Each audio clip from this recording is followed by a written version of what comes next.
The night before the Paul family took me back into their home, Jack and a group of thugs cornered me in an alley. He let them tear up my clothes and filmed a lewd video, threatening me with exposure if I didn't obey.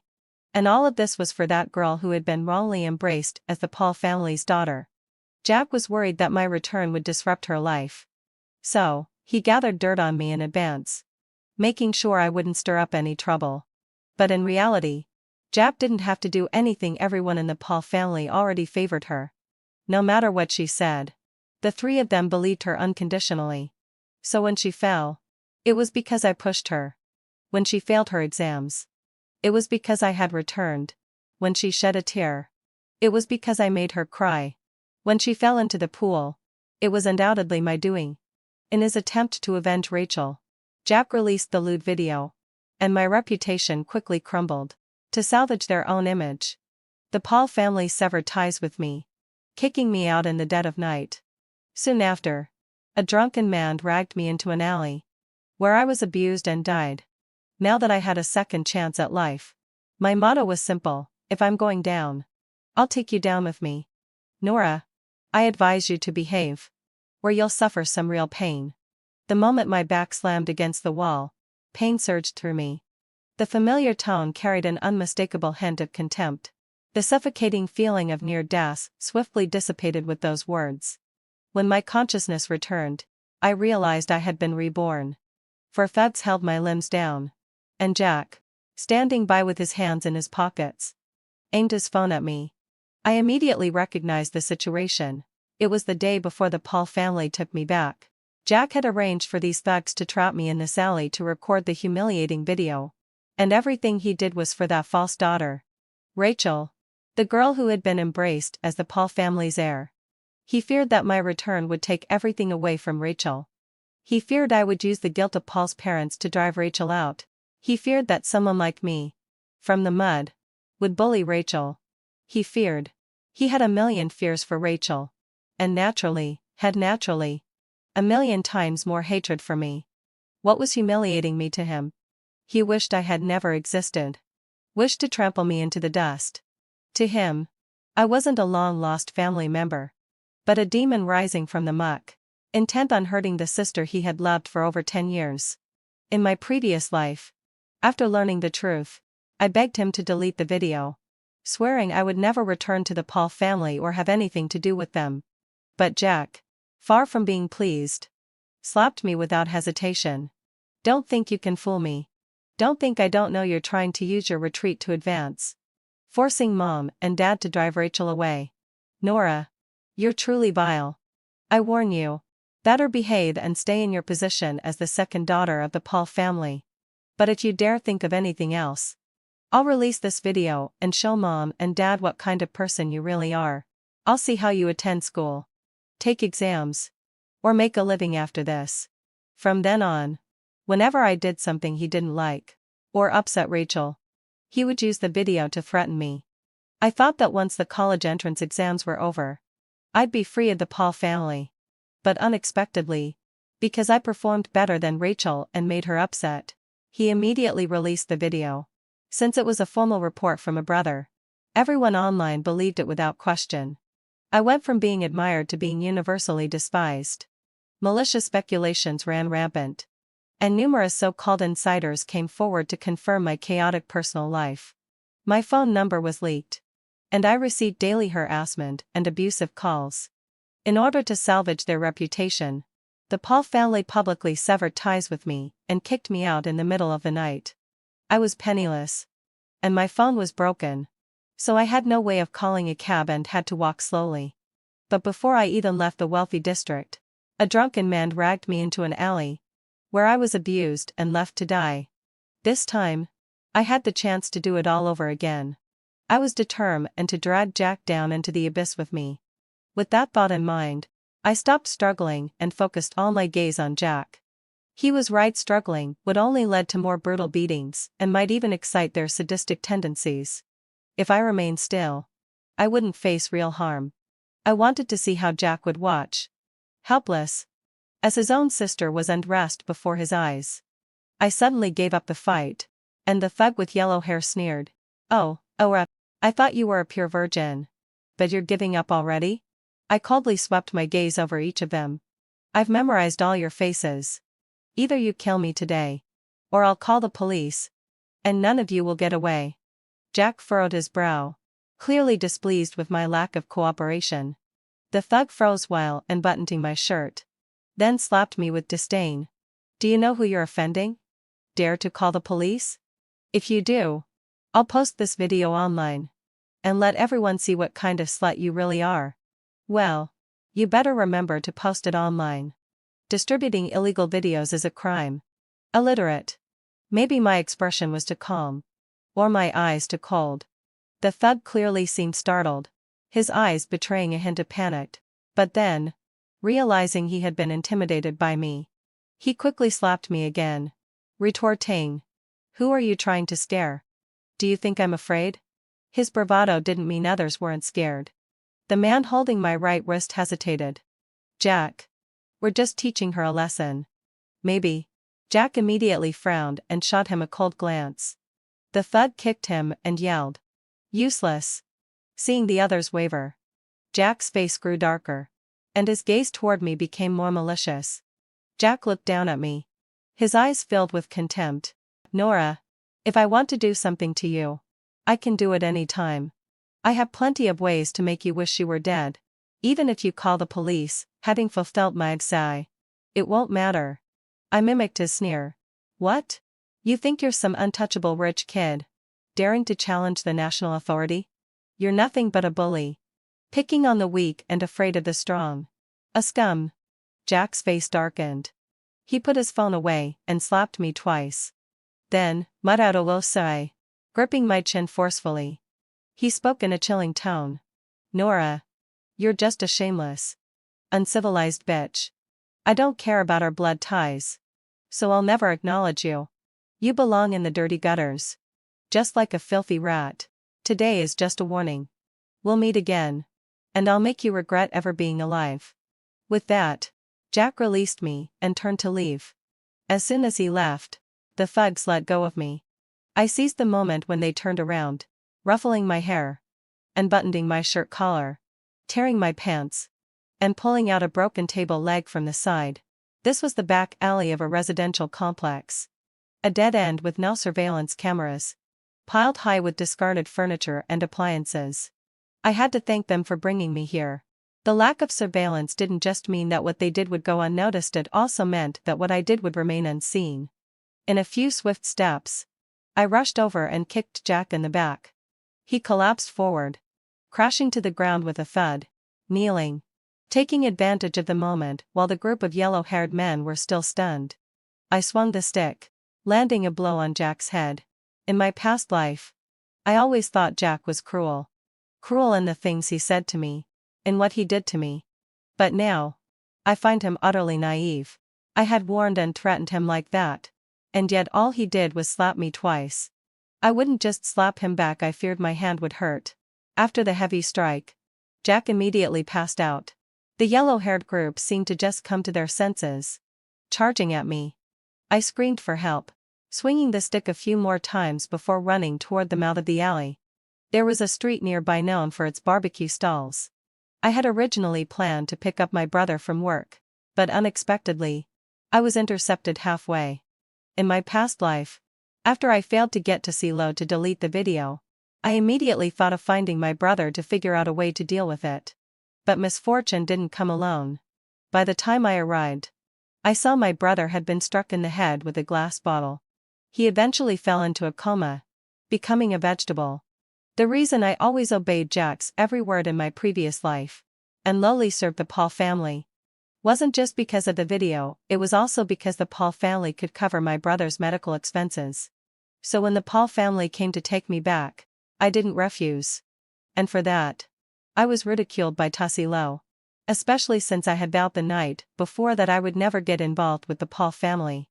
Jack didn't care about my reasons. He had already decided that I was after the Paul family's wealth and power, labeling me as a hypocrite and a villain. He grew even more disdainful of me. After my death, the Paul family would no longer cover my brother's treatment costs. I wonder if he's woken up yet. But it didn't matter anymore. I wouldn't let my brother lie alone on that hospital bed anymore. This time, I didn't linger in their affairs. And I knew I had enough time.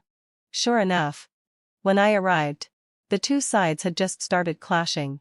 I rushed over, swinging the stick into the back of the man in charge, shouting, "Paul family's lapdog. It wasn't enough that you ruined me. Now you want to harm my brother?" Nora. My shirt collar was open, revealing the torn clothing beneath. My hair disheveled, with slap marks on my face. And my pants ripped. Anyone with clear eyes could tell something was wrong. To say Lo offered June how much to pretend to be drunk and cause a scene. Blocking my brother and letting them do these beastly things to me? I'm still underage. The heart-connecting cry echoed, and the onlookers immediately looked at the troublemakers with altered expressions. Nora. What happened? Ethan rushed over and stood protectively behind me, urgently asking. As I grasped his hand, I subtly tapped his palm twice. He immediately understood I was acting. The troublemakers were swiftly subdued by the crowd, and the police arrived soon after. A police officer quickly got the details and sent a female officer to take me to the hospital for an examination.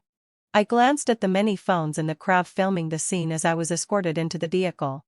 In the car, I recounted everything that had happened. When the officer and Ethan heard that I wasn't violated, they both let out a sigh of relief. But when they heard I had struck Jack with the stick, the female officer immediately reassured me. "You did nothing wrong. You were just defending yourself. But Jack said he could easily kill me. And even if I call the police, it won't help." Rubbish. As long as you're a citizen of this country, you're entitled to protection under the law. They even filmed a video, saying that if I didn't obey, they'd post it online. "Don't worry. We'll make sure he deletes the video right in front of you." The female officer comforted me all the way, while Ethan kept his arm around me, his face ashen. However, before understanding the full situation, he refrained from speaking out of turn. This was my family. Even if they didn't fully grasp the situation, they would still unconditionally stand by my side. Now that I had such a good brother, who would care about Jack? At the hospital, the female officer, just to be cautious, still had me undergo a full series of checks. While waiting for the report, the officer stepped out of the room to make a phone call. I gave Ethan a look, and he immediately shut the door. I knew he had many questions. But right now, I still had to add fuel to the fire about today's events. In my previous life, I was disregarded by the Paul family. But I learned many things I had never known before. For example, behind some marketing accounts online, there were mysterious big shots whom even the Paul family couldn't touch. I quickly drafted a lengthy message about the events that just transpired, with just the word Jack enough to catch attention. Sure enough, they were intrigued. I also mentioned the story behind this incident about the real and fake Paul family heiresses and included the hospital's address. Just as I wrapped up the deal, Ethan coughed lightly. I hurriedly deleted the chat history and put my phone away. The female officer entered, informing me that the police had investigated the alley and found information on Jack. After being struck by me, Jack was quickly sent to the hospital by the yellow-haired group. What a coincidence it was the same hospital.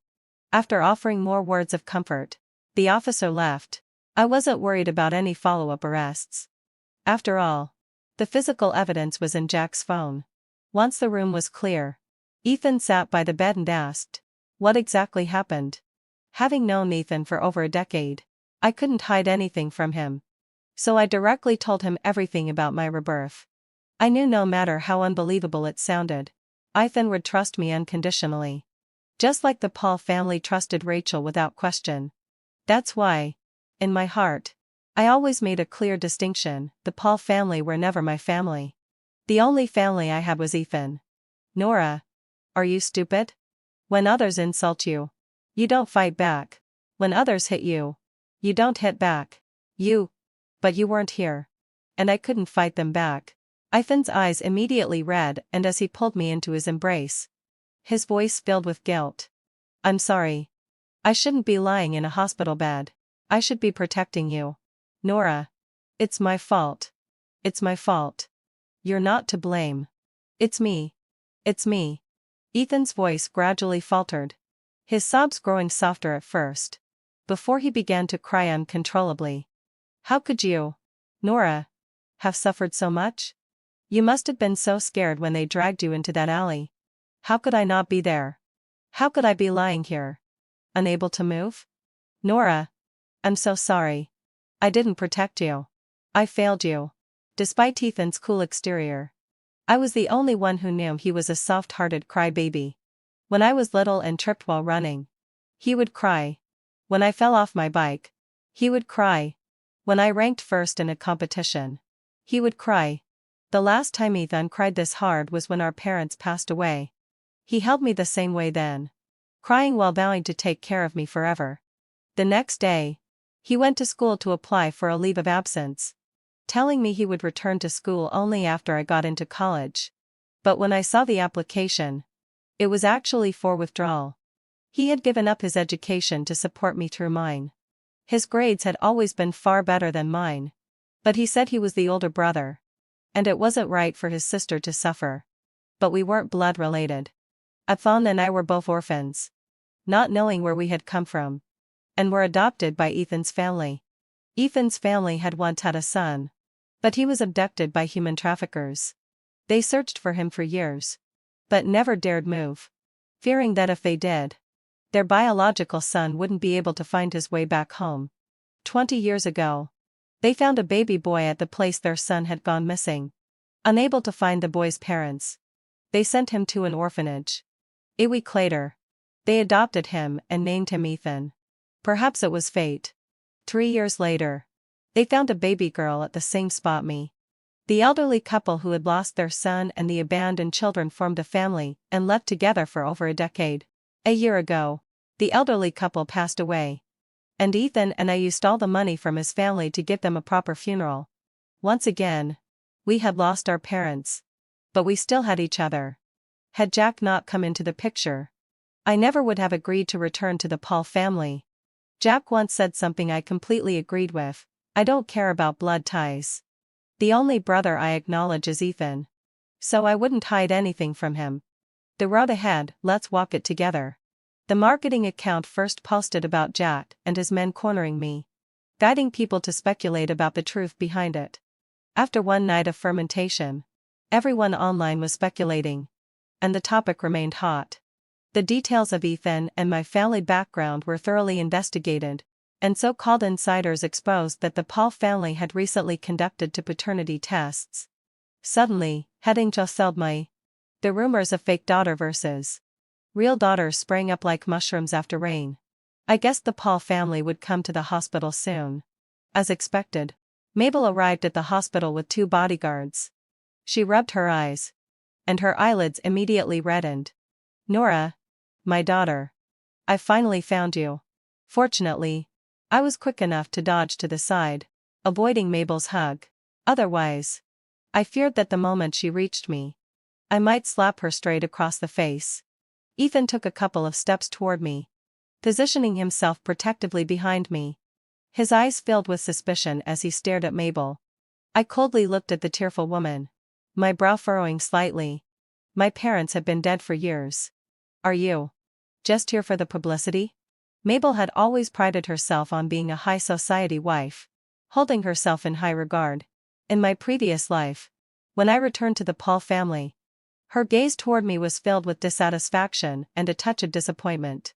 Perhaps it was because I didn't meet the image she had in mind. I looked nothing like her daughter Rachel, whom she had cultivated. The slight guilt she once felt had long disappeared, and when she faced me, there was only impatience and disdain. I thought to myself she'd probably regretted it. Regretted having me back in the family, causing trouble and giving others a chance to laugh. Such a prideful woman who would have thought that now, for Jack's sake, Nikita might pass it par, she would be acting this way? Perhaps my gaze was too cold, for Mabel quickly explained. Nora, I'm your mother. I have the paternity test results. With that, Mabel handed me a report. I really am your biological mother. The police have seen the test results. They're real. I, of course, knew the test results were real, but as long as I refused to acknowledge it, the document was meaningless. I don't believe in this. If you really are my mother, then hire a lawyer. I want Jack to go to jail. Mabel's face immediately changed. And she waved her hands in panic. No. Jack can't go to jail. You know him? He's your brother. This is all a misunderstanding. I sneered into the paternity test at Mabel's face. So that's what this is about. You're pretending to be my mother to get your son off the hook. Huh? You Paul family sure are shameless. Pretending to be my mother just to save your son and cover up everything. Thinking you can sweep this under the rug? Dream on. Mabel was desperate. How can you say that? I really am your mother. Jack is your real brother. You can't let him go to jail. I pointed to my swollen face. This is from Jack. A person like him, who disregards the law and does evil, should go to jail. How can you say that about your brother? You two share blood ties. Jack just made a mistake. I'll make him apologize to you. I don't need his apology. I just want him in jail. You. Mabel tried to come closer to grab me. But Ethan swiftly blocked her. His large frame standing between us. You don't need to put on any more tricks. What Jack has done to my sister. Our family won't let him off the hook. Your sister? Nora's only brother is Jack. I'm on the same household registration as Nora. I'm her only family. Please leave. At 1.9 meters tall. Ethan's presence was overwhelming. And Mabel found herself retreating step by step. My hospital room was just an ordinary one. Though I was the only one in the room, there were constant comings and goings outside. When Mabel and her bodyguards appeared, they immediately drew attention. And several people even gathered around the door to watch. When they saw the employer being forced to retreat, the two bodyguards quickly closed in. Fearing Ethan would be at a disadvantage, I immediately shifted to a pitiful tone. Your son spread malicious rumors to ruin me. And now you want to publicly harm my brother too? You are. The Paul family are a huge and powerful family. We, the common folk, can't afford to provoke you. But the law isn't powerless. I will never acknowledge a thief as a mother. If Jack dares to threaten me this way, he's surely done the same to others. I won't back down. And I don't believe the Paul family can control everything with a single hand. What the public hates most are those who, because of their wealth, act as if they are above the law. Hearing me speak like this, they immediately connected the dots to the trending online news. And their anger was instantly stirred. That's the woman who's been causing trouble with the Paul family? It's insane, that's insane. She even brought bodyguards to the hospital to threaten the victim. Is she threatening them? I swear I heard something about a paternity test. Fake. Probably because this thing can't be covered up online. So they're trying to use a paternity test to smooth things over. Think about it. The Paul family is so rich. If they recognized her as a relative, wouldn't they strike it rich? But didn't they say the test was real? I don't think she's faking it. Just acting. Maybe this woman isn't even Taisilo's mother. Maybe she's an actress hired by the Paul family. After all, we've never seen her before.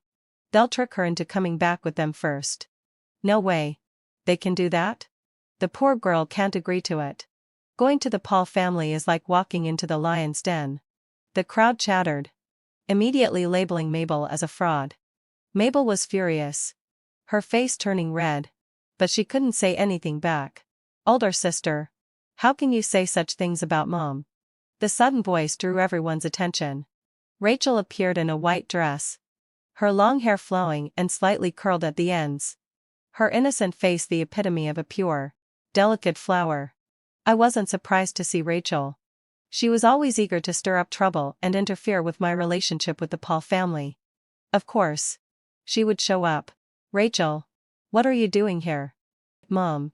Rachel walked up to Mabel with a worried expression. I was worried about you. I thought, in case my sister misunderstood, I could help explain. Since this whole thing started because of me. Mabel immediately reassured her. It's not your fault. This was Jack's idea.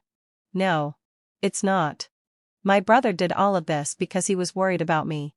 Rachel bit her lip, and her eyes red in an instant. Older sister. Please don't blame my brother. He only did it because he was so scared. It's all my fault. Rachel was a master at playing the innocent victim. and her act of vulnerability immediately gained the sympathy of many. I rolled my eyes. Who are you? I don't even know you. Older sister. I quickly interrupted. I only have one brother. I don't have a sister. So don't try to attach yourself to me. Rachel immediately put on a helpless face, with tears glistening in her eyes as they slid down her cheeks. Clearly designed to win sympathy. That poor girl. She's the one who's really suffering. Yeah. It's her brother who did something wrong. But why is she the one getting blamed? Look at her. She's crying from the injustice. Mabel had always doted on Rachel. And now, seeing this, she glared at me with a look of disdain. Wanilasi. How can you bully Rachel like this? Jack was right. You're just jealous of her. If he doesn't keep you in check, who knows what you'd do to her in the future? So, you're in on it too? I caught the slight curve of Rachel's mouth and couldn't help but feel how incredibly foolish Mabel was. She had probably forgotten her real purpose in bringing me to the hospital. Or maybe she just wasn't good at acting. And it was all starting to unravel now. I wasn't about to give Mabel any more chances. But I certainly wouldn't let Rachel climb any higher. I immediately pulled out my phone and dialed the female officer from yesterday. Hello. Is this Officer Gao? I need to report something. The mastermind behind the Jack case just showed up. Her name is Rachel. And the Paul family is aware of this. I'll send you the recording. What are you doing? Rachel, who had been pretending to be innocent, suddenly rushed toward me. Only to be blocked by Ethan. I'm calling the police. Didn't you say this whole thing started because of you? So you must be the mastermind. It's only natural that I call the police. Right? Rachel was always trying to draw attention to herself. So I'd help her out. I didn't mean it like that. It was Jack. You mean to say, after crying a few tears, he went off to commit a crime. And it's all his fault, not yours? Or are you suggesting that he's so incompetent that you had to step in personally? Really, having fulfilled my assertion. How stupid can you be? Every word seemed to hit Rachel where it hurt. She opened her mouth, but couldn't come up with a response. No, that's not it. I was just worried about my sister and my family. I didn't know how to face my parents when I went home. Rachel, probably afraid I'd call her out again, hurriedly said in a rushed, anxious tone. A report that came out of nowhere. Trying to distort the truth and make false family claims? You must be dreaming. If you don't believe me, you can always go to an agency to verify the authenticity of this report. This report clearly shows it was from half a month ago. I sneered. You guys say I'm from the Paul family. Yet you had this paternity test report 2 weeks ago. Why wait until now to claim kinship? Stop pretending. You're only trying to use a fake paternity test to get me to drop the case. Once Jack's free, you'll apologize and say it was all a mistake. You'll have your reasons no matter what. My words made the onlookers suddenly realize. So, this is the plan all along. If this girl really gets fooled by the fake report and believes they're her relatives, she'll drop the case. Once Jack is let go, they'll push her out, and she won't have a leg to stand on. Yeah. I knew something was off. Who brings bodyguards to a paternity test meeting? This is pure intimidation. Let's assume the report is real. If they didn't recognize her 2 weeks ago, they didn't want to recognize her at all. This family is truly vile. The murmurs from the crowd made Mabel and Rachel furious. Mabel immediately declared, we're going to do a new test right now. And you'll see if this report is real. Huh. Everyone knows the Paul family's power and wealth. I'm more worried you'd taken some of my hair to curse me. You. At that moment, Officer Gao arrived. She first dismissed the onlookers. Then had her colleagues escort Mabel and the others out. Only then did she turn to me and Ethan, saying, I've looked over the report, and it seems authentic. Also, had until so website. Jack hasn't caused you any substantial harm. So it's likely just a fine and a few days of detention. She paused before speaking again. If you don't believe it, we can help with another test. The police will ensure it's completely impartial. Her words were exactly what I had expected. And I hadn't planned on using this incident to cause any real damage to the Paul family. I was just looking for a reason not to go back. I didn't say anything. But Ethan asked, "Who's conducting the test?" "Nora and Jack. After all, they're the ones involved. And Jack was here last night receiving treatment. There's still some of his blood left. If we rush it, we can have the results today." The same information was relayed to Mabel, who immediately requested an expedited process. I ignored her, noticing that Mabel had a determined look on her face. And instead opened the messaging app. The marketing account had already transferred the money. With this, my brother could return to school, and I could pay for my tuition. I hadn't planned on waiting for the report, but leaving immediately would be inconsistent with my previous behavior, so I stayed. Everyone was just waiting without interfering, but Rachel had to come up and make her presence felt. "Sis, you should apologize to Mom. Don't make things too difficult. If Dad finds out, he'll be really upset. If the police weren't still around, and there weren't so many people watching, I would have slapped her right then and there. Mind your own business." I suddenly leaned in and whispered in her ear, "If I return to the Paul family, the first thing I'll do is kick you out. Dad and Mom won't agree to that. That's no longer up to them." "The report's out." Officer Gao's voice interrupted Rachel's attempt to speak. She had planned to check it in private, considering the sensitive nature of the matter, but Mabel insisted on seeing it in front of everyone, saying, "If you're innocent, you've got nothing to hide." She shot a glance at me, the meaning clear as day. She wanted me to back down. But I didn't care. Since the involved parties had agreed, someone even started a live stream. "This can't be possible?" Mabel's voice rang out in disbelief, and I turned my head to look at her. "No blood relation." I exchanged a surprised glance with Eve, and before looking at Rachel, it was clear she wasn't faking her shock. Could it be that I had no blood relation to the Paul family? "No, that's impossible. My test is definitely real. You must have made a mistake." That was possible, I thought, turning to the doctor. "If you're not sure, we can call someone in for another test." "Give us another test," Mabel demanded, as she moved toward me. I then blocked her path. A bold thought suddenly crossed my mind. Even if our test shows a blood connection, that doesn't mean you and your son have one. Instead of testing me, why don't you go back and have your precious son tested? You Paul family are something else. You don't even raise your own child, but you'll gladly raise someone else's. No, that's not true. Stop making up nonsense. Jack is my son. I carried him for 10 months. As Ethan stopped Mabel from charging forward, he added coldly, "This is your family's issue. No need to prove anything to us."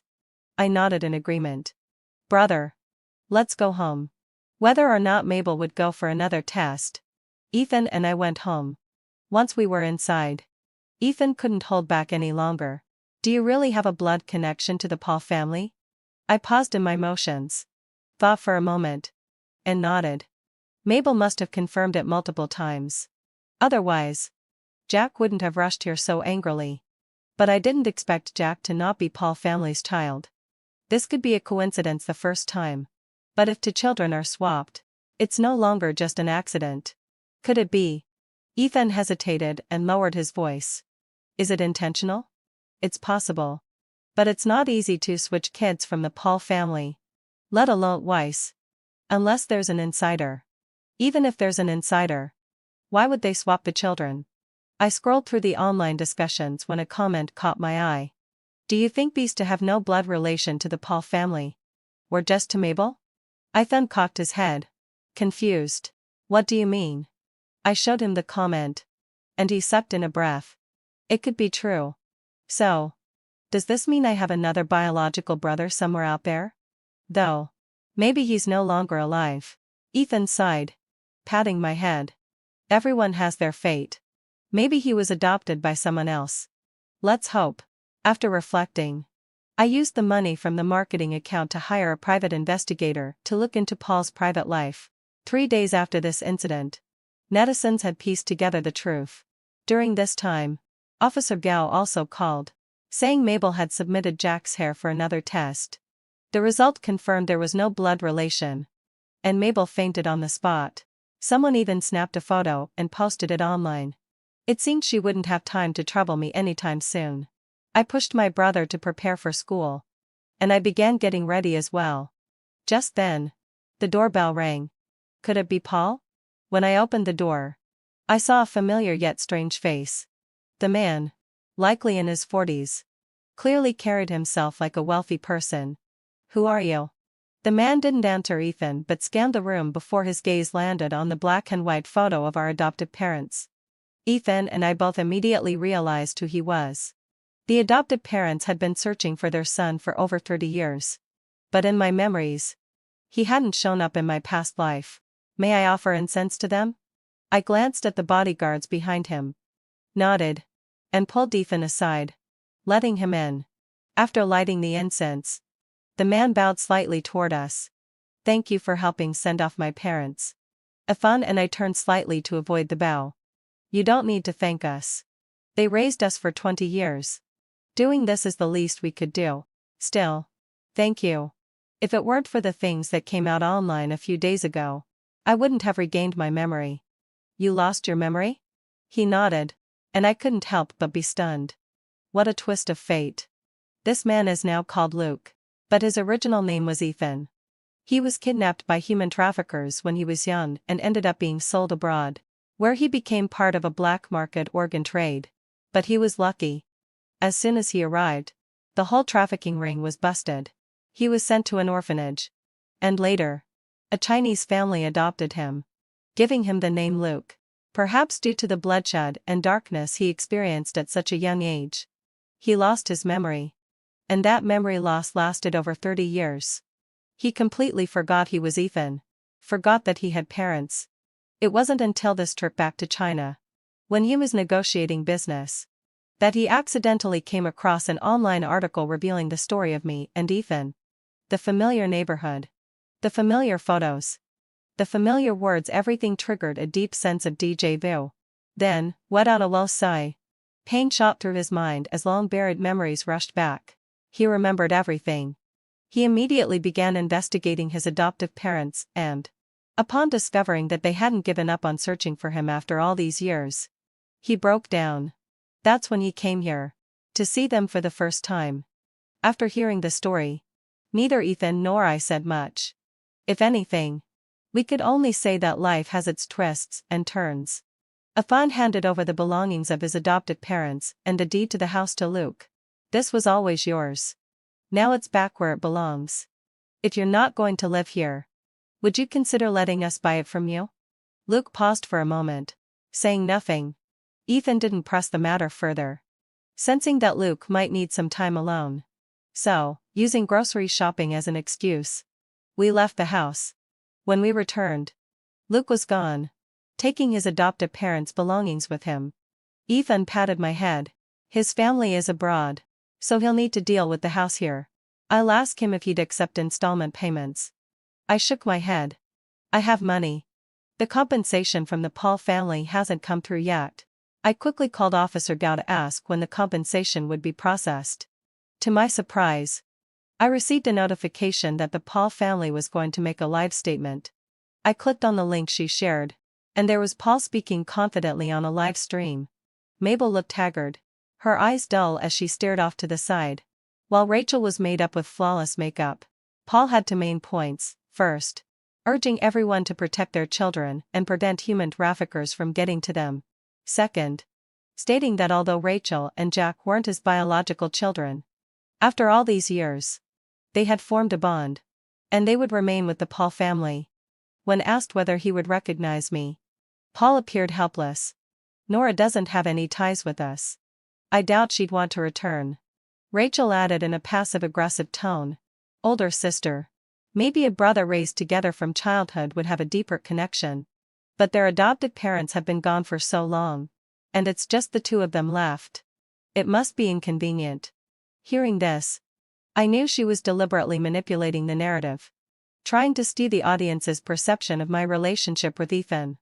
As expected, the comments section quickly veered off course, with all sorts of malicious speculation flooding in. At that point, it was clear Paul's family was trying to further smear my name. I immediately sent the information from the private investigator to a marketing account, shift the public focus onto Paul. Rachel. and Jack's relationship. Got it. 10 minutes later. The Paul family's panic was palpable. Mabel, upon seeing the comments, nearly exploded with rage. She grabbed Paul by the hair and began hitting him. "You've been keeping so many women outside? Paul. Have you forgotten that everything you have now was given to you by the Mabel family? Mom. Don't hit Dad. And you. A wild child who doesn't even know where you came from. How dare you take my daughter's place? Who do you think you are? Paul. I'm going to kill you. Are you crazy? This is live. I've been crazy for a long time. You heartless man. How could you do this to me?" In the live stream, Mabel picked up anything she could find to throw at Paul, while Rachel rushed to stop her. The live stream turned into chaos and was soon cut off. However, judging by Mabel's words, she hadn't yet suspected Rachel and Jack's true identities. After today's incident, she'd probably start investigating them. After watching the live stream, I fondled his brows. "When school starts, you should stay on campus. I'm worried they'll bother you during your exams." "What about you?" "The Paul family's mess doesn't concern me." I nodded in agreement. No matter how much the Paul family fell apart, it wouldn't affect my studies. Ethan arranged for me to stay in the dorm, but for now, I wasn't resuming school. We decided I'd focus on my exams first. I knew he was worried about me, but I didn't press the issue. I wasn't sure who spread the video of me crying at the night market. But suddenly, everyone at school was looking at me strangely. Some of the boys even whistled and asked if I was enjoying myself. That didn't sit well with me. I ended up beating one of them and dragging him to the restroom, forcing him to wash his mouth out with a mop. It wasn't long before Ethan, who had just parted with me half a day ago, was called to the school. But to my surprise, Luke was with him. After understanding the situation, the boy's mother wasn't apologetic at all. Instead, she boldly said, "How do we know if you two even have a blood relationship? Who knows what you've been?" I was about to hit her when Ethan stopped me. Luke spoke in a low voice. "Based on what you just said, I will be sending you a lawyer's letter. Stop trying to scare people. Who do you think you are? Sending me a lawyer's letter? Do you even know what my family does? Nora hurt my son. I should be the one calling the police. Buying electrical appliances. 2 years ago, they produced a batch of defective electrical products, which caused fires when used, resulting in numerous casualties." The woman's previously spiteful expression immediately turned into one of terror. "What? What did you say? Don't make things up. I've already handed the evidence to the police. Prepare for bankruptcy." She opened her mouth to retort, but a phone call came through. In her panic, she accidentally pressed the speakerphone button, and everyone heard the words, "Mr. Wang has been taken by the police." The woman collapsed to the floor, and the rest of the room stood frozen, too scared to speak. After everything that happened, I wasn't in the mood to go back to class. I simply followed Ethan and Luke to a coffee shop outside the school. Luke took out an envelope and pushed it toward me. "I can't sell the house to you. Legally, had until still wide sigh. You two are the rightful heirs. In my heart, you are my brother and sister. So, don't dwell on this issue. Also, I have a gift for you. In this envelope." Ethan opened it, then gave me a strange look. I leaned over and saw it was a paternity test report. "The test shows you and Ethan have a blood relationship? You and him? I originally wanted to help you find your real family, but unexpectedly, I ended up doing a paternity test for you too and discovered you're actually siblings. What a small world," Luke said, his tone filled with disbelief. Ethan frowned. "So we were both a band and in the same place and just happened to be adopted by our parents? What a ridiculous twist." As we were still processing the unbelievable coincidence, Luke continued, "After learning about your backgrounds, I became very curious about the identities of the 2 imposters from the Paul family.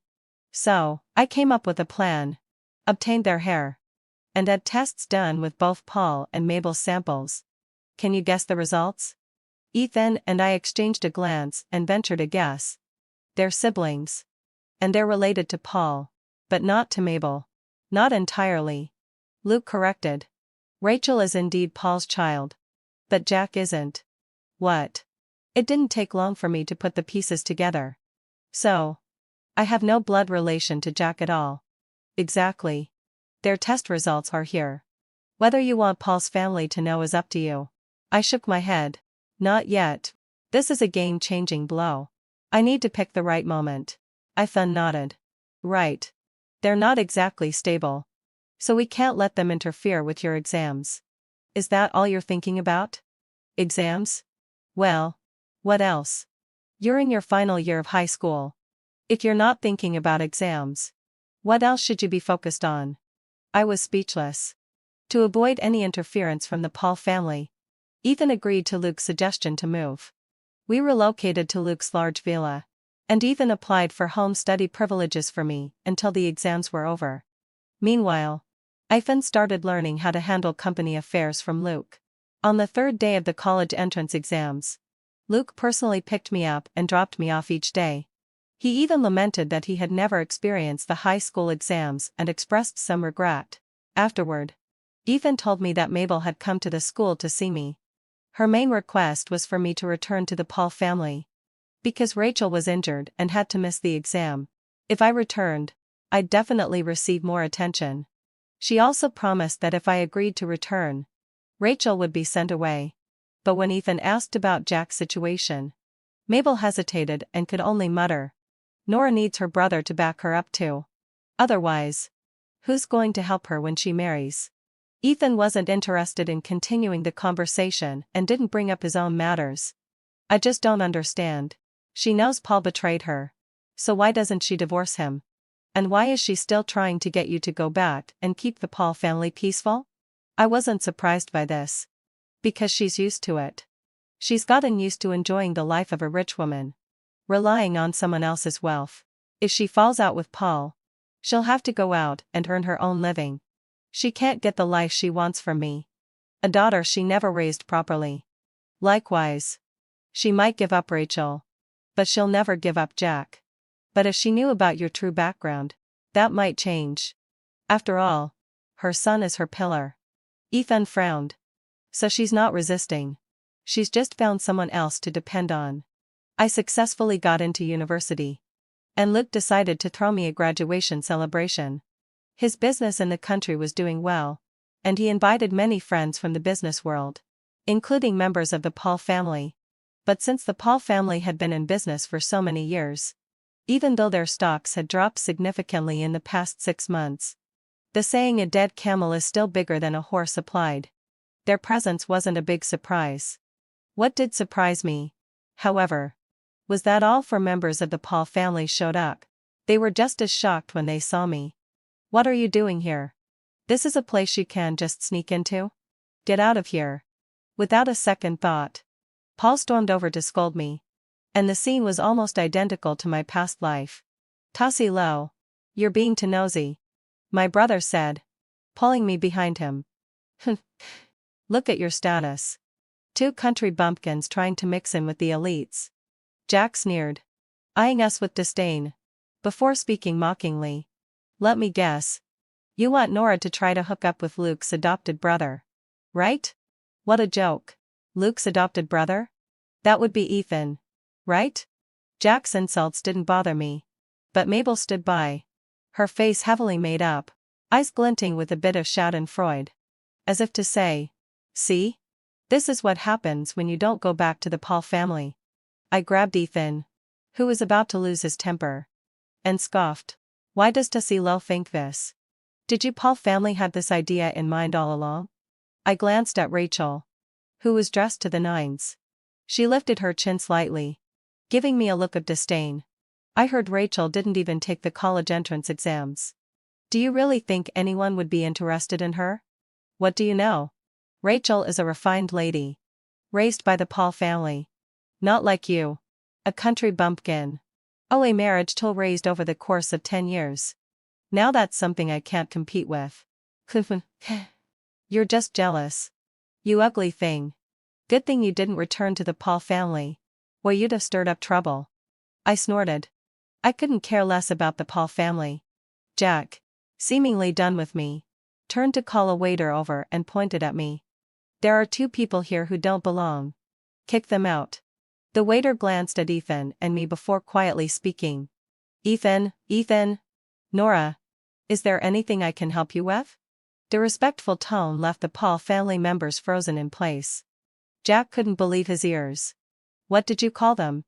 They don't deserve it? What about you? Luke, what?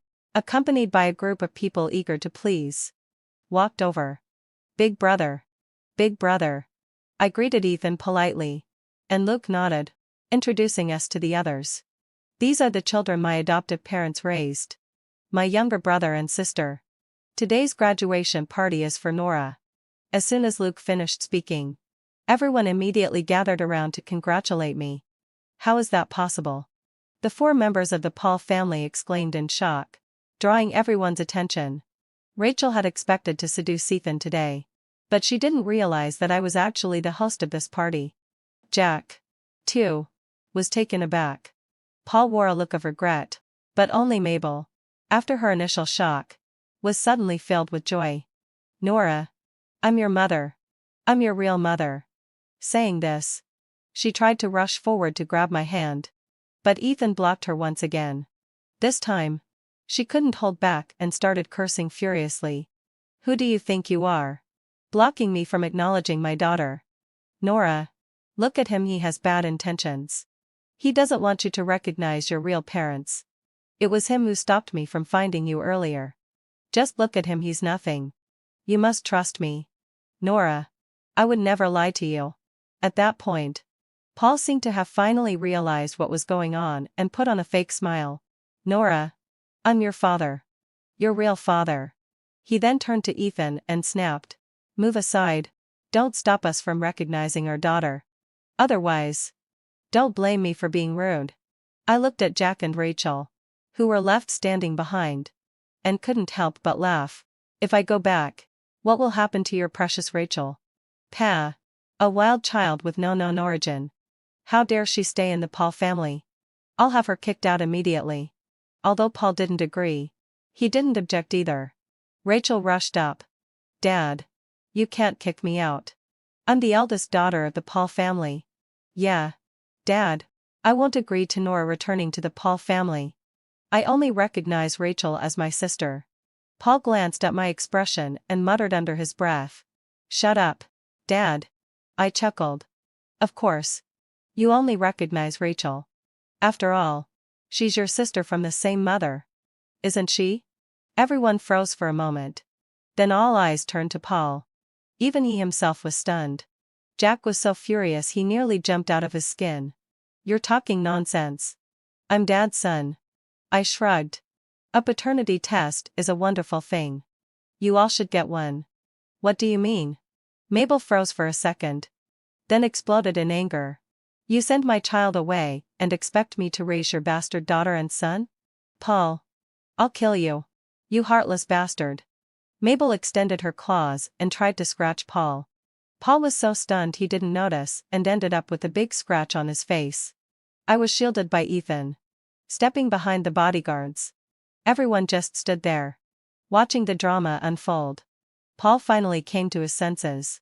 First, he slapped Mabel across the face. And he kicked Jack and slapped him again, dragging him off to get a paternity test.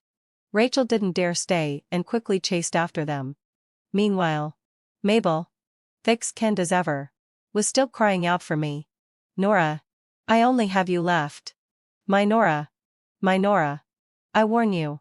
You better behave and stay in your position as the second miss of the Paul family. But if you dare think of anything else, I'll release this video and show your parents just what kind of person you are. Mabel struggled and cursed at Ethan. I knew my brother wanted to put an end to things with her. Ever since my brother returned, his eyes had been red, but no one dared bring it up. By the next day, the news that Ethan and I were biological siblings spread. Those who understood the whole drama were saying that the Paul family had thrown away a watermelon to pick up a sesame seed. After the graduation party, Luke took us to the capital. Luke's company was based there. So I also enrolled in a university in the capital, hoping to be closer to my brother. A year later, a marketing account that had previously been involved in a transaction sent me a link. I clicked on it and was shocked to see that it was the news of Jack's imprisonment. I quickly had someone investigate the situation. After discovering that Paul had found out about his wife's infidelity, he had kicked Jack out of the family. Jack, used to living lavishly, couldn't survive on his own and plotted to kill Paul and inherit his fortune while he still had a chance. Before being removed from the household registry. To execute his plan, he even enlisted Rachel's help. However, Rachel had her own motives. She watched Jack attack Paul, and then immediately called the police. Paul survived, but he was left paralyzed. Jack was arrested for attempted murder. The Paul family stock plummeted due to the scandal, and the upper-level shareholders quickly sold off their shares. The Paul family went bankrupt. The huge debts fell squarely on Mabel and Rachel. They tried to shift the debt onto me. But the debt collectors weren't fools. How could they think they could come to the capital and offend people with just a few words? I didn't follow up on the situation after that, because I had already completed my mission of rebirth. I never returned to the Paul family. I stayed with my brother. And I had my own future. Of course. The happiest part was, my brother really was my brother. I am the true daughter of the Prime Minister's manor. Yet the imposter stole my place and climbed onto the Emperor's dragon bed, rising in one leap to become his favored consort. But the tyrant was both barren and short-lived. A consort without a child could only be buried with him. I, however, was born fertile. Married off to the frail Prince Ronan. I bore him a healthy, chubby son. When Ronan ascended the throne, I became empress. Who would have thought that when I opened my eyes again, the imposter had already married Ronan, while I was sent into the palace to become the tyrant's concubine?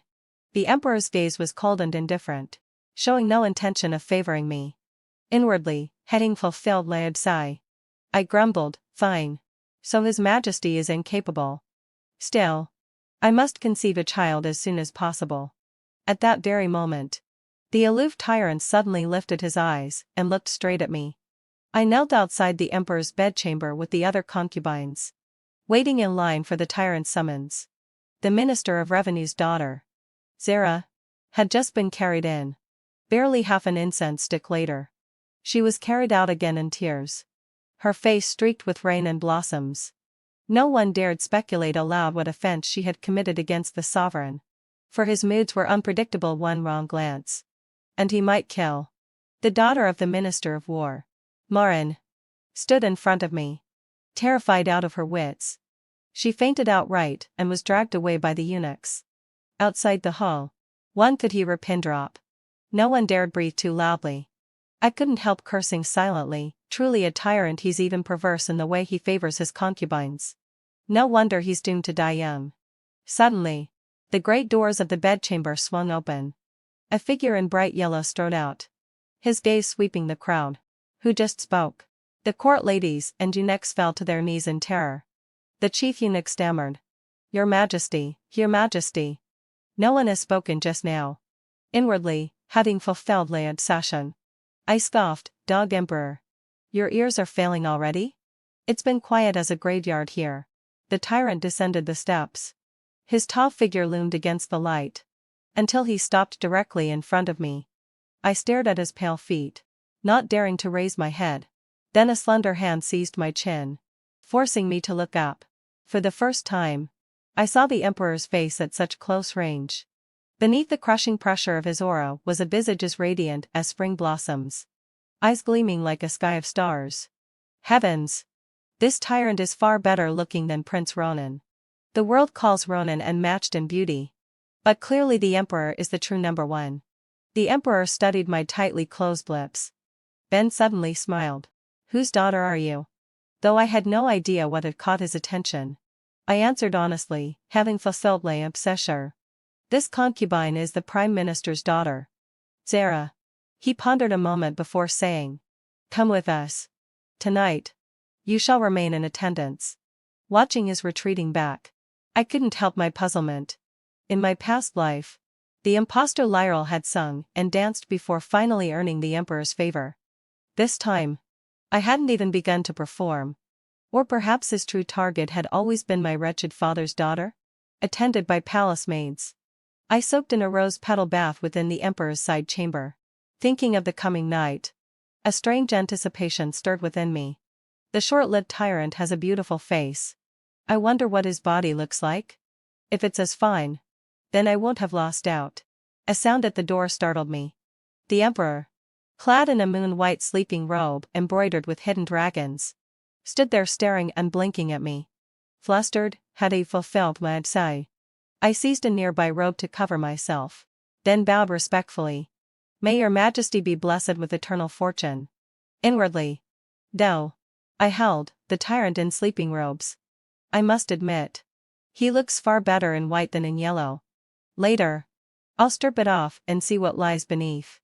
The emperor coughed lightly, circled past me without comment, and seated himself at the window couch with a book. I dried myself, donned a light robe, and followed meekly, coaxing, Your Majesty, a spring night is worth 1,000 gold. Permit this concubine to serve you in rest. Without lifting his eyes, the emperor replied, You may sleep first. Ah, so the tyrant truly is incapable. Otherwise, how could he remain unmoved with a fragrant beauty before him?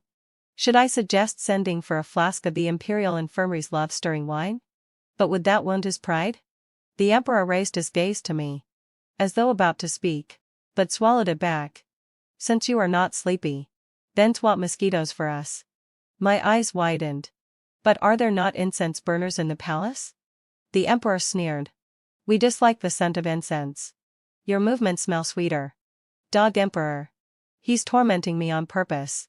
The emperor read the entire night, while I spent the whole time chasing mosquitoes.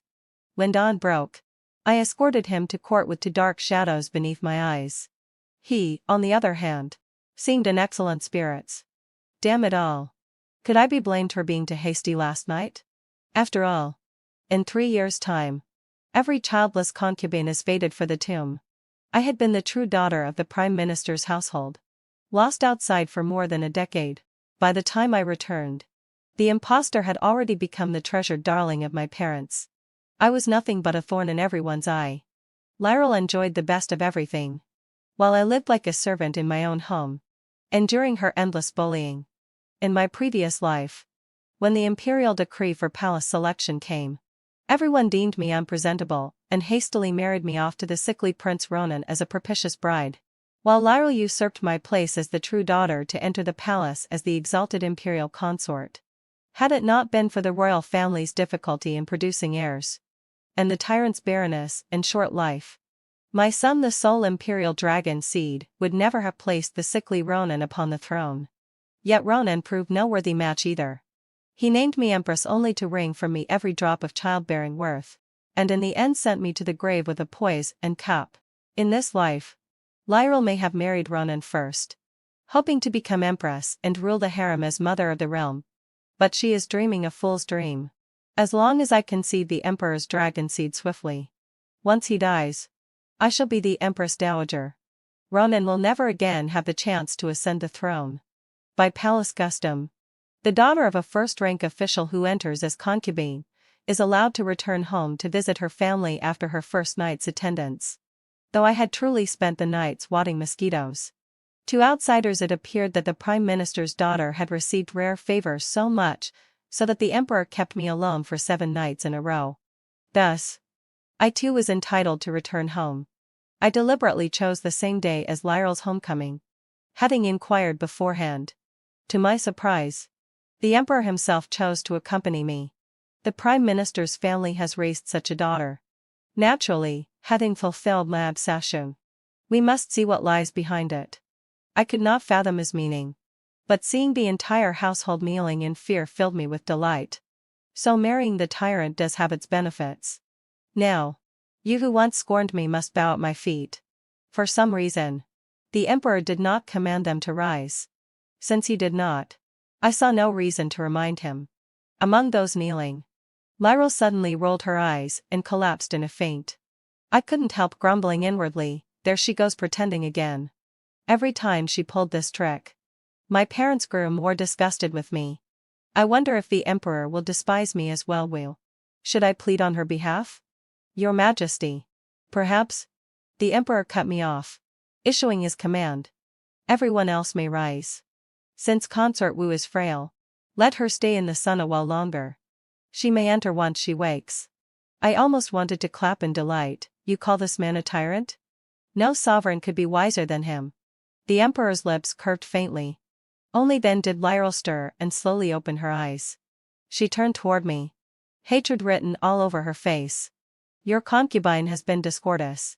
Upon seeing elder sister held aloft, so distant and unapproachable, I could not help but feel aggrieved, remembering how different she once was in our household. Of course, Father the Chancellor dared not direct his anger at the emperor. He turned it all upon me instead. Such arrogance upon gaining favor. Not a trace of sisterly affection remains. How can a woman like this be worthy of the royal family? Ungrateful father who sired me but never raised me. Whose heart always leaned toward others. In our household, you never treated me as kin. And now you would blacken my name before the emperor? I stole a glance at the emperor. He mused aloud. The chancellor speaks with reason. If consort Wu disrespects her elder sister, how can she be worthy of the Prince of Wu? Copy admonitions for women and virtues of women 800 times. Until they are complete, she may not leave her chambers. Everyone stared at the so-called tyrant in astonishment. Lyral's eyes reddened with fury. But she had no choice except to bow and accept the decree. As she withdrew, she leaned close to my ear and whispered, Zara, you may bask in favor now. But I know the emperor has never touched you. Has he? His lavish attention is nothing but fear of your father. I am different. Though the Prince of Wu may seem feeble now, his true fortune lies ahead. I regarded Lyral's smug foolishness with cold detachment. So my suspicions were right. He, too, had been reborn. The thought of my own predicament made my chest tighten with unease. Even if the frail Prince of Wu never sires children in this life, once the emperor dies, would I not still be forced into his tomb without a child to shield me? On the carriage ride back to the palace, I ordered it to halt at a pharmacy. When I returned, I carried a small porcelain vial in my hand. The finest aphrodisiac available. Even the weakest of men can last a while under its power. No matter what. Tonight I must seize the emperor. The emperor's hand, turning a page, suddenly froze. Otherwise, 3 years from now when the Prince of Wu ascends and the pitiful emperor dies without an heir, there will be no child of mine left behind. At that, his face turned deathly pale.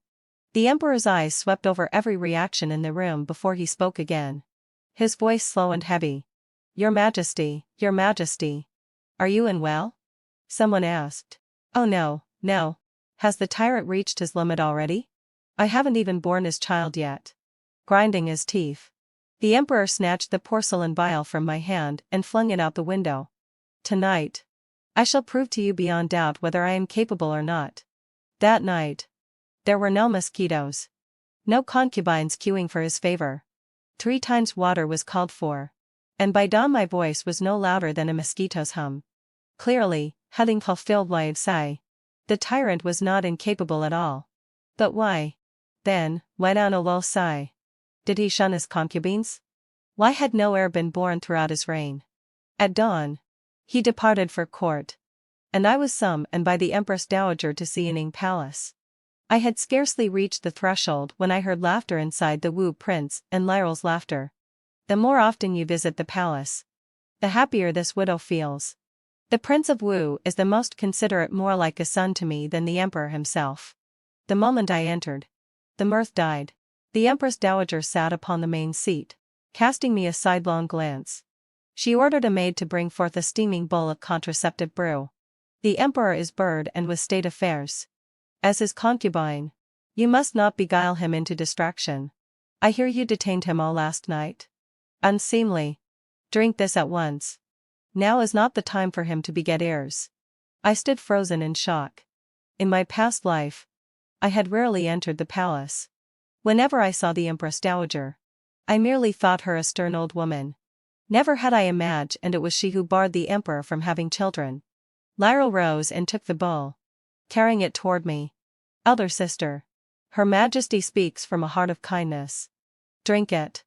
After all, in her eyes, the Wu Prince's child is her true grandchild. Why, She even rewarded me just now with a trove of tonics to hasten conception. I stared coldly at the bowl in her hands. She met my gaze. Unflinching. This time, the crown prince must be born from me. Drink the brew obediently. Perhaps when the emperor passes, I will even plead for you to grant you a swift death. With a short, derisive laugh, I stroked the bowl from her hands. The scalding liquid splashed across Lyryl's robes. The Empress Dowager slammed the table in fury.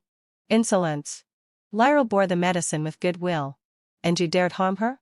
You will drink the penalty instead. Come strike her belly until she bleeds.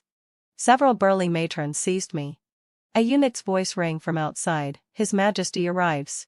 Though I often cursed him as a tyrant, at such a moment he was my only hope. But the Empress Dowager ordered my mouth gagged and spoke first.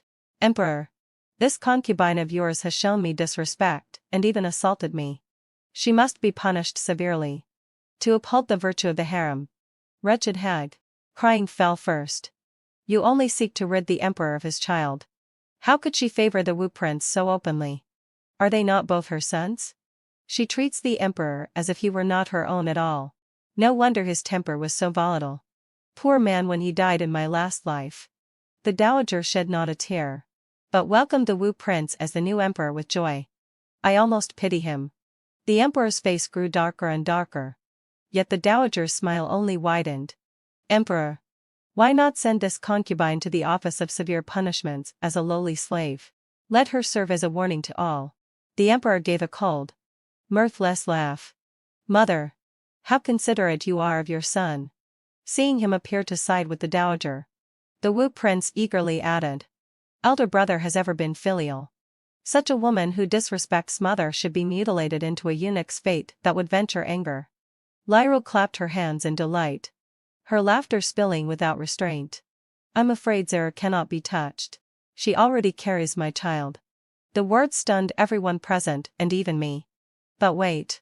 Last night was our first time. How could I possibly be pregnant so soon? The emperor cast me a sidelong glance, his expression unreadable. Yet I could have sworn there was a trace of disdain in his eyes. The Empress Dowager's face darkened. Didn't you only consummate the marriage last night?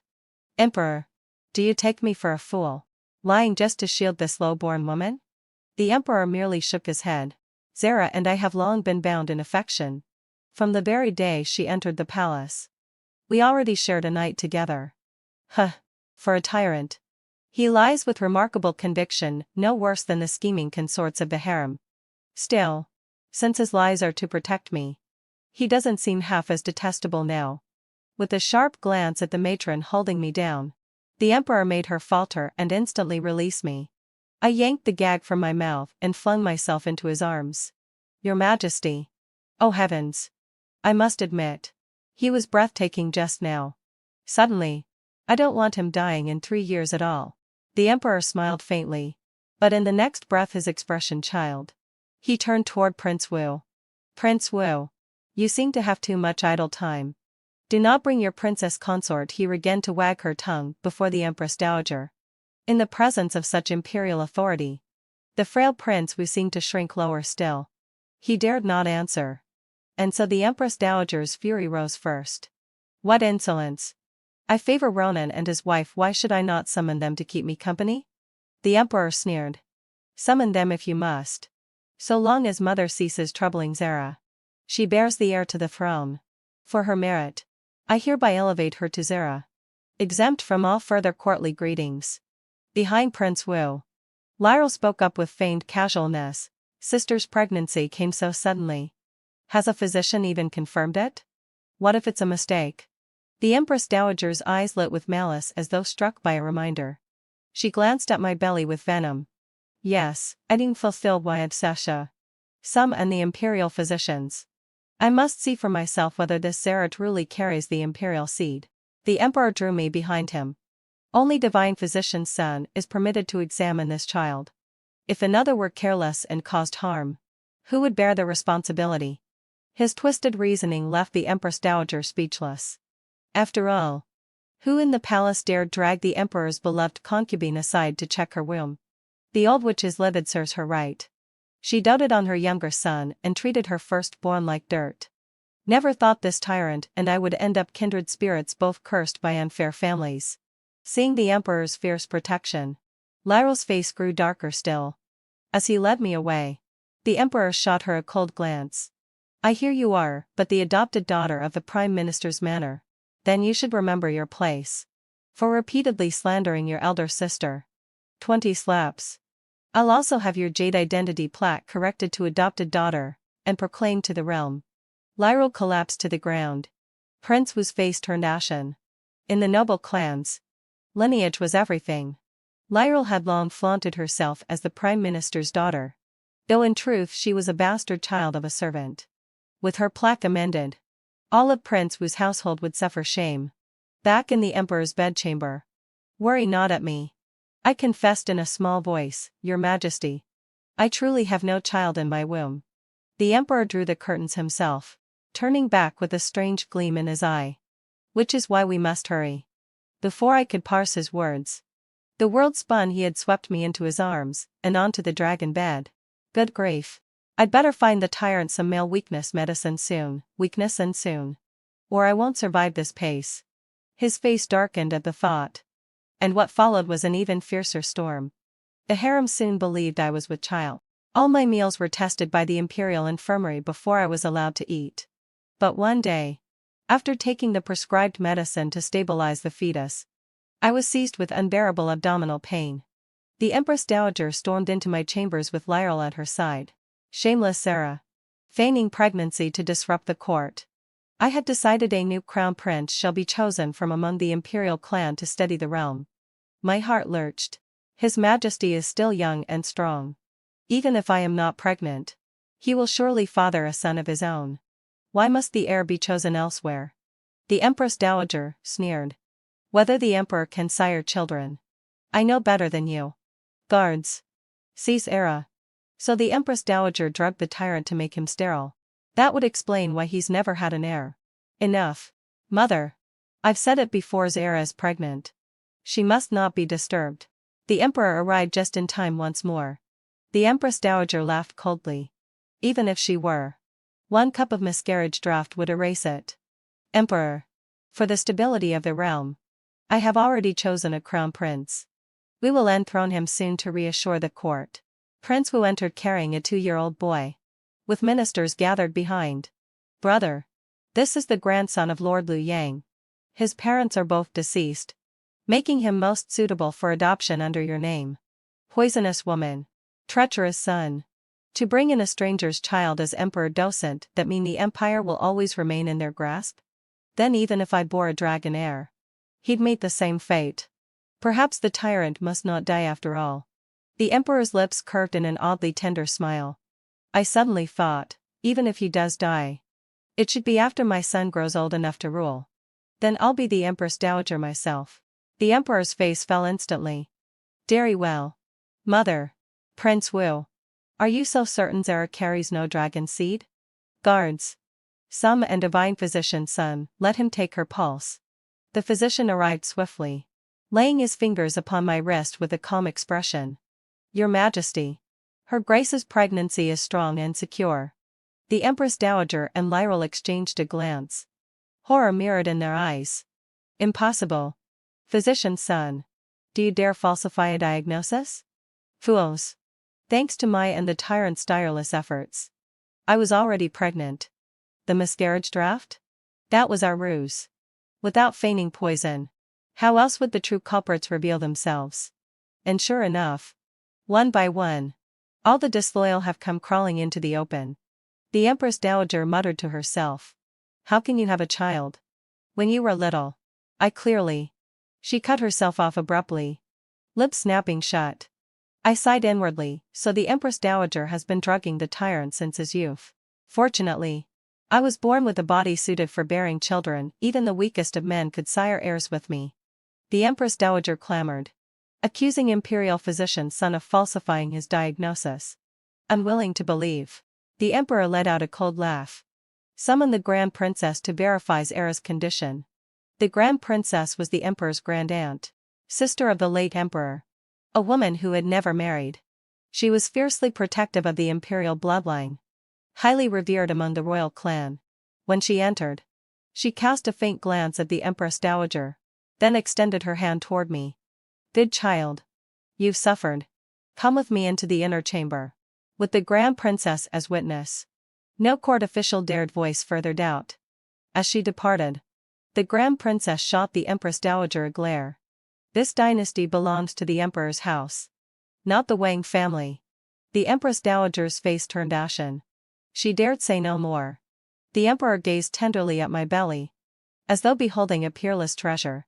I declare, once Zara's child is born, he shall be named Crown Prince, and Zara shall be made Empress. As for the Wang family's grandson, return him. If Prince Wu aspires to be retired emperor, why doesn't he sire a son himself? Is his princess incapable? And those officials who followed Prince Wu's chaos today, who pays your stipends? All involved shall be stripped of office and cast into the dungeons to await trial. As for Prince Wu and his consort, who sowed discord and deceived the Empress Dowager, each of them 20 strokes of the rod, they are confined to their manor to reflect on their crimes. Prince Wu's gaze flickered with venom as it fell upon Lyril. The Emperor's hidden guards reported that once Prince Wu returned home, he summoned several concubines, leaving his princess kneeling outside the door. Yet despite his efforts, not a single woman conceived. The Emperor laughed, then turned to me with increasing gentleness. Zara, with you by my side, I am most fortunate. That morning, before court, the Emperor saw me sleeping soundly and ordered the maids not to disturb me. I shifted comfortably in my sleep, arms tightening around something soft and warm.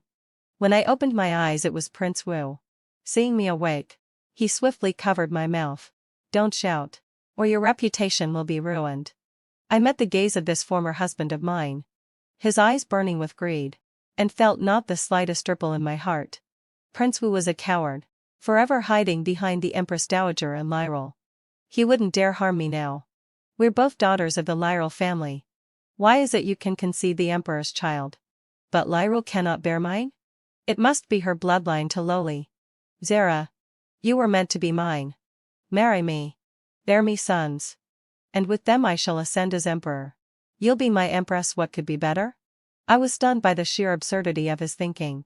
Could it not be that Lyril might conceive with a normal man and that the true problem lay with him? I sneered. What is there to consider? Once I bear the Emperor's child, I will become Empress. Why would I ever wish to be yours? Prince Wu's smile twisted. Let me tell you a secret. The Empress Dowager has been poisoning the palace concubines. My royal brother won't live long. When he dies, will you waste yourself on his posthumous child? I know you despise Lyril. Betray him for me, and I will kill that wretch, leaving only you. I rolled my eyes. What toad dares dream of swans? Only if I were blind would I ever desire you. As he spoke, Prince Wu lunged toward me, seeking to violate me. I struggled, my night robe loosening in the scuffle. At that moment, the Emperor pushed the door open only to find me disheveled on the bed, and Prince Wu pinned down by guards. Prince Wu laughed madly upon seeing him. Brother, Zara is my woman. The child in her belly is mine. So what if you are emperor? You wear a crown of green. Zara gave herself to you only for my sake. Heavens above! This consumptum wretch dares stain me? Surely the emperor can see I am innocent? As the emperor's face darkened further, my heart sank to the bottom. Is this really so hard to judge? Prince Wu is hideous. Why would I forsake us one to gnaw on a toad? Suddenly, the emperor laughed. Seize him. I clung to his arm. Your Majesty. Let me explain. My heart belongs to you alone. Oh no, no. Surely he won't fall for such a crude ploy? But the Emperor merely curved his lips into a smile. Still standing there stunned? Prince Wu, Ronin, having fulfilled Fiancé, has trespassed into the harem, sought to harm the imperial heir, and plotted to usurp a prince's title. Strip him to commoner. Confine him to his manor, and forbid him exit without summons.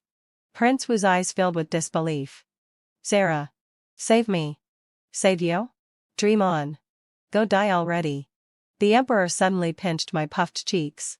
When my beloved consort grows angry, she is all the more delightful. I slapped his hand away. There is something I must tell you. You may not have long to live. In my past life, Upon the emperor's death, Prince Wu took the throne and personally listed 10 great crimes, etching the name of tyrant deep into history. But after Rebirth, I discovered the emperor's rule was strict yet just, decisive in governance, and compassionate toward his people. His only flaw lay in his ruthless treatment of the harem. Yet, considering the Empress Dowager's stance, how could he dare to show favor to any consort? Even those like Sarah and Marin, once carried away, were kept safe and well in the palace. Thus, I wished for the emperor to live. His face betrayed no change. So I pressed on. Just now, Prince Wu said you won't live long. Coupled with the Empress Dowager's behavior, surely it means they intend to poison you. If I put it this way, he should believe me. I can't exactly say I'm reborn and have seen the future. Can I? The emperor nodded. I believe you. I frowned in doubt. That easily? Isn't he known for suspicion? With a mind like that, how did he survive? Perhaps I should run away with the child.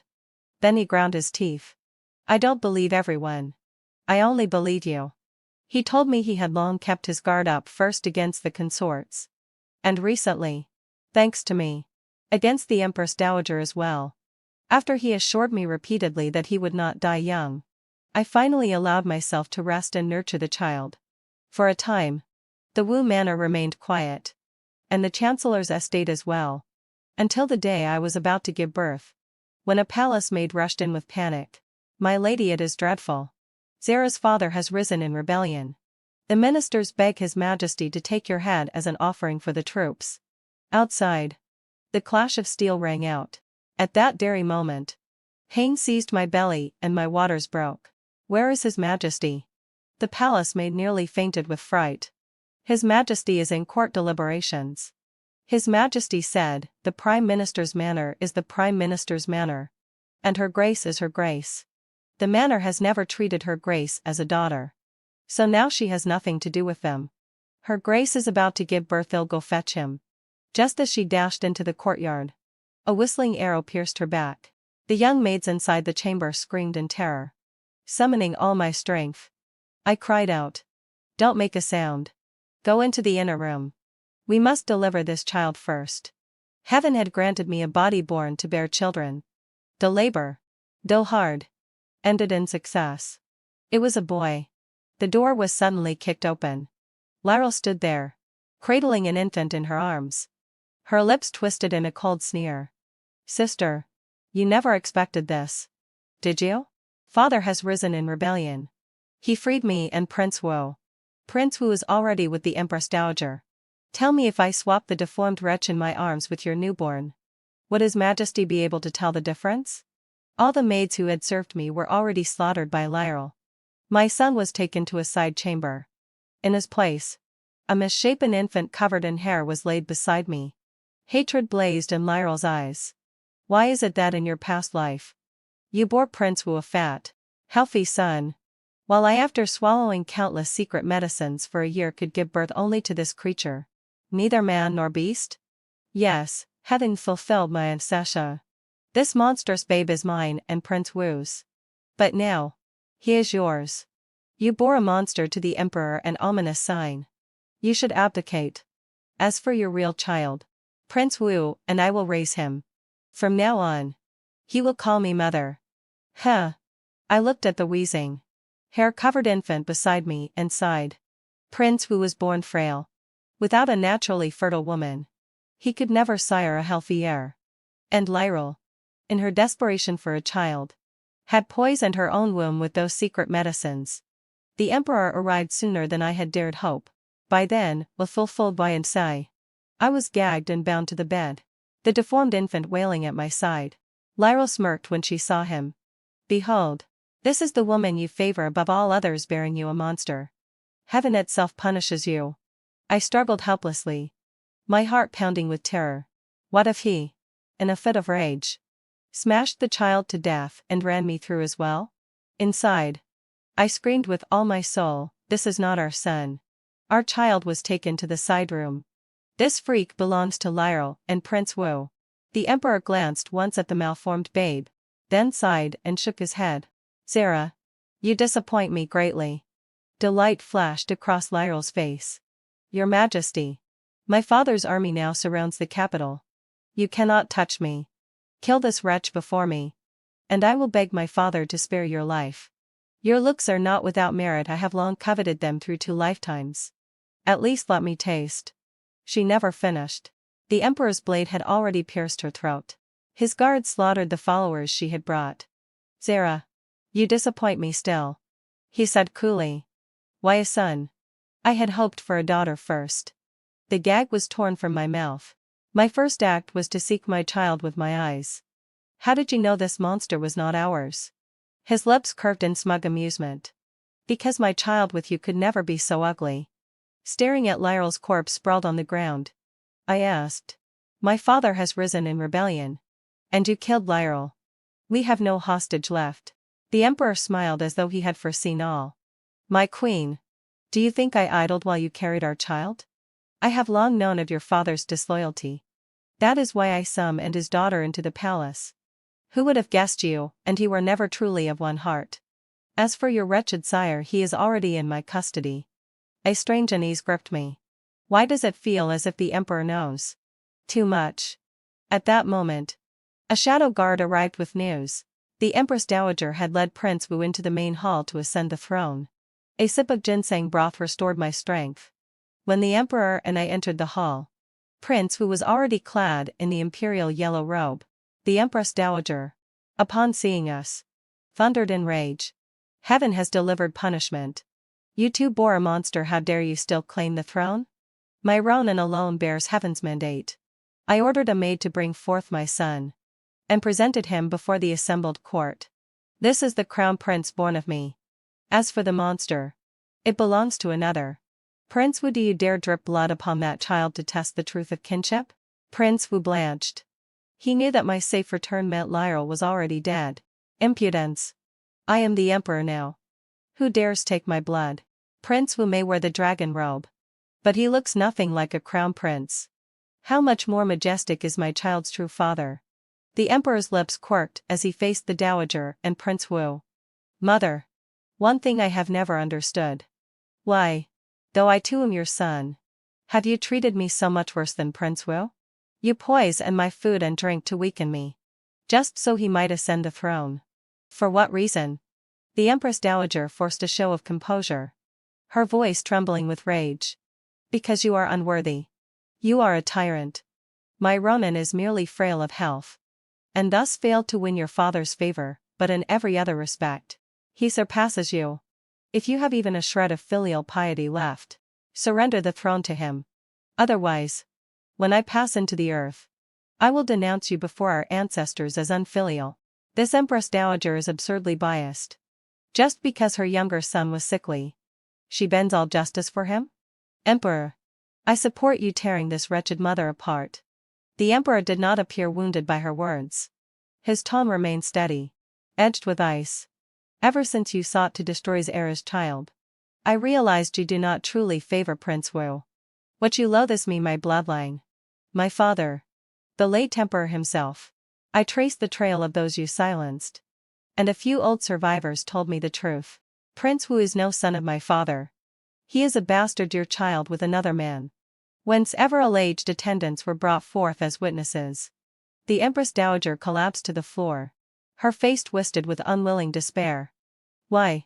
You were supposed to die, just like your father before you. Why must you defy fate and live?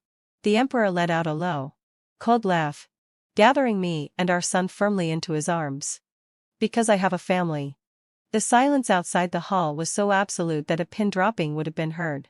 No one dared even to breathe. I could not help but curse inwardly. Truly a tyrant, what kind of twisted method of favoring his concubines is this? No wonder he was destined for a short life. When I conceived for the second time, the Emperor dismissed the entire harem. Since only the Empress can bear children. Those ministers who once forced me to share my reign and do no longer dare to protest. Empress, having fulfilled Reborn. This time you must grant me a princess. I smiled. Giving you a princess is simple. But as she craves skewers from beyond the palace walls, then her father must fetch them himself. The Emperor rose obediently. Before he had walked far, I silently added in my heart. And don't forget make them extra spicy. Also, Abenzo. The hairpins I wear are old. I heard the treasure pavilion just displayed new golden crowns. Bring one back for me as well. And from Drunken Fragrance House the peach blossom wine. After I give birth. I want to taste it. From the courtyard. The emperor's voice rang out, understood. I heard it all. I was not foolish. I had long suspected he could hear my thoughts. Otherwise. How could he always guess so perfectly what was on my mind? But I never exposed him. Between husband and wife. A secret like mind reading only made life more amusing. In the years that followed. I bore him 4 sons and 3 daughters. The emperor governed with diligence and wisdom, transforming the realm into a land of prosperity and strength.